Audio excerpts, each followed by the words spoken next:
1절부터 6절까지의 말씀을 저와 여러분이 한 절씩 교독하시겠습니다. 그날에 7 여자가 한 남자를 붙잡고 말하기를 우리가 우리 떡을 먹으며 우리 옷을 입으리니 다만 당신의 이름으로 우리를 부르게 하여 우리가 수치를 면하게 하라 하리라.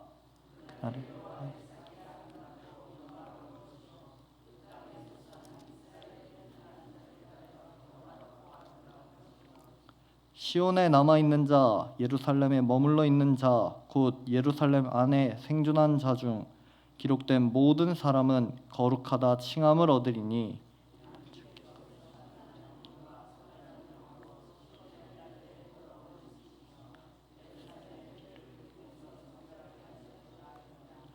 여호와께서 거하시는 온 시온 산과 모든 지폐 위에 낮이면 구름과 연기, 밤이면 화염의 빛을 만드시고 그 모든 영광 위에 덮개를 두시며 또 초막이 있어서 낮에는 더위를 피하는 그늘을 지으시며 또 풍우를 피하는 숨는 곳이 되리라. 아멘. 내용 관찰 1번을 먼저 보시겠습니다. 이사야는 그날에 예루살렘에 남아있는 자들이 어떻게 된다고 말합니까? 3절에 기록되어 있듯이 그날에 예루살렘에 머물러 있는 자들은 거룩하다 칭함을 얻는다고 합니다. 그날은 심판의 날입니다. 이사야의 예언은 남유다가 심판을 받을 것을 이야기합니다. 그 심판은 피할 수 없는 심판입니다. 그러나 동시에 그 날은 예루살렘에 남아있는 자들이 다른 대우를 받는 날이기도 합니다. 그 남아있는 자들은 심판이 아니라 거룩하다 칭함을 받습니다. 하나님께서 남아있는 자들을 사용하시며 하나님의 뜻을 이루어 나가십니다. 한 예시로 출애굽을 보시겠습니다.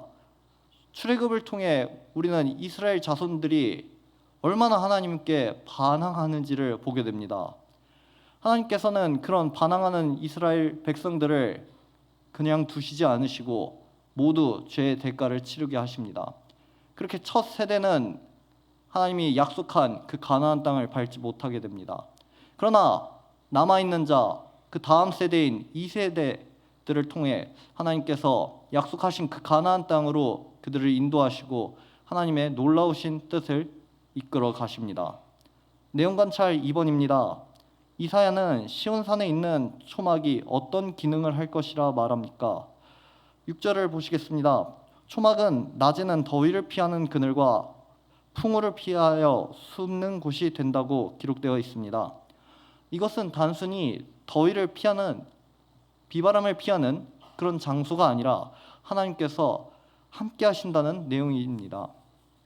출애굽 때 하나님께서 이스라엘 백성들이 요즘처럼 더운 날을 걸을 동안에는 구름 기둥으로 그들을 시원하게 하셨고 또 밤이면 추울 때 불 기둥으로 그들을 보호하셨습니다.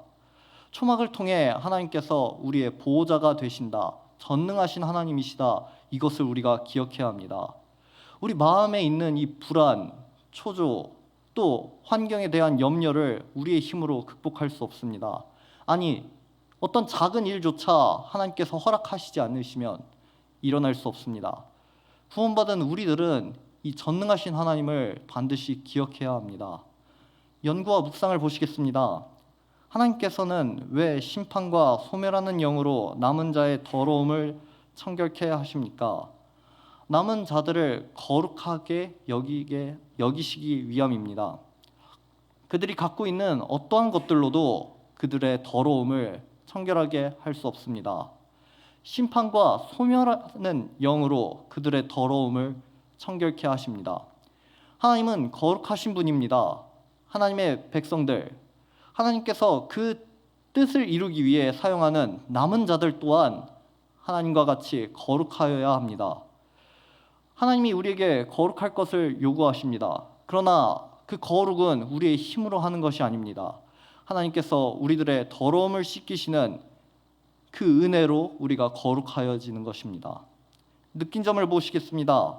하나님께서 메시아를 통해 인간의 죄 문제를 해결하고자 회복시키시며 거룩하게 남아있는 자를 두시는 것을 보며 무엇을 느낍니까? 저는 이것을 보며 사랑의 하나님을 신뢰하게 됩니다. 당시 이사야가 전하는 선포하는 이 메시지는 남유다의 심판뿐만 아니라 구원 또한 예언하였습니다. 전적으로 인간이 범죄하여 하나님을 떠났습니다. 그리고 하나님께서 놀라우신 은혜와 역사로 다시 이스라엘을 세우셨고 이들을 모았습니다. 그러나 지금 이 남유다의 백성들이 형식적으로만 하나님을 섬기고 있습니다. 하나님께서는 이 모든 것을 아심에도 이사야를 통하여 그들이 다시 하나님께로 돌이킬 것을 말씀하십니다. 메시아를 곧 그들에게 보내실 것입니다. 메시아의 출현은 단순히 분열된 왕국이 통일되는 그 땅의 복, 우리가 바라는 것, 그런 것이 아닙니다. 인간이 하나님을 떠난 그 죄의 문제가 메시아를 통해 해결되고 다시 하나님의 품으로 돌아오게 되는 것입니다.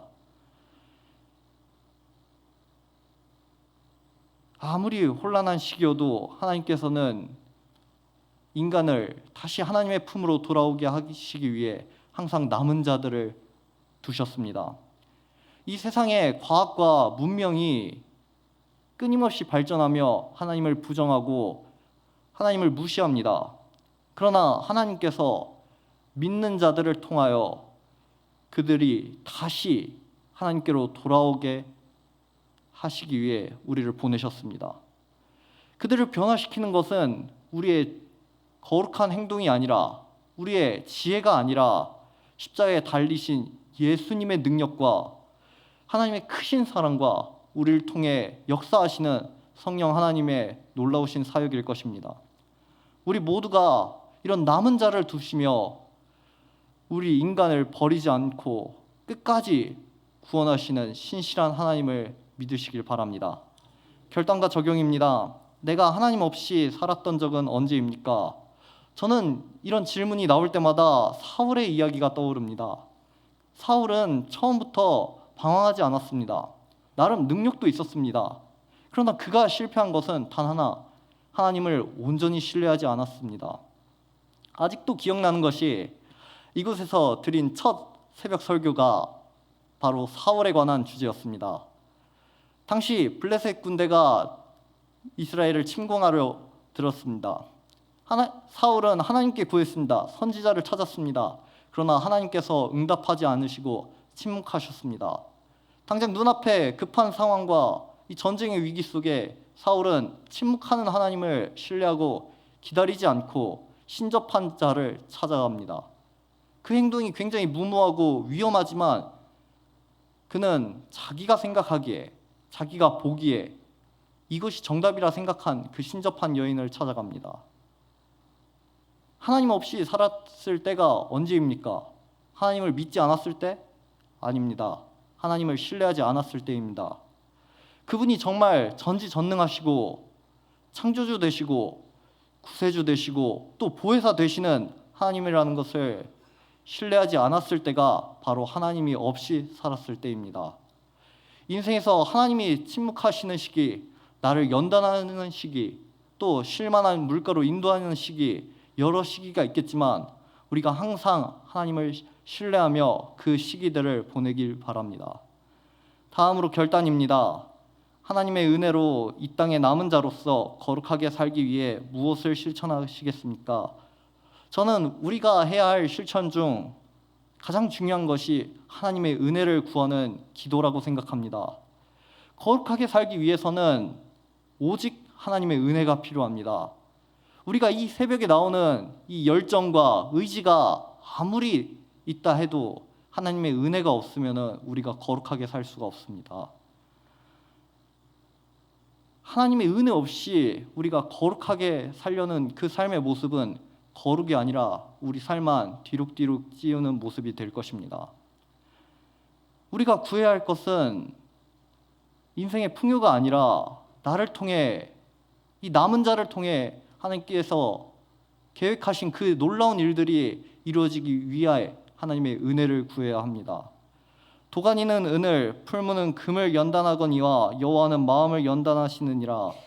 잠언 17장 3절에는 이렇게 기록하였습니다. 하나님께서 우리를 거룩하게 하기 위해 우리 마음을 연단하십니다. 그 과정이 비록 힘들고 어렵고 때로는 이해가 안 될 수도 있습니다. 그러나 우리를 거룩하게 하시어 하나님의 놀라우신 뜻을 이루시는 그 신실하신 하나님을 우리가 신뢰하시길 바랍니다. 저는 이렇게 기도 제목을 정했고 함께 기도하고자 합니다. 첫째로, 내 인생에 연단하는 시기에 오직 하나님만을 바라보게 하옵소서. 둘째로, 나를 정결케 하시고자 심판하시며 그날의 구원과 회복을 주시는 하나님께 감사하며 살게 하옵소서. 마지막으로, 다음 세대들이 이 세상의 기준이 아닌 말씀의 기준으로 살아가게 하옵소서. 위와 같은 기도 제목을 놓고 개인 기도를 하신 후 자유롭게 돌아가시기 바라겠습니다.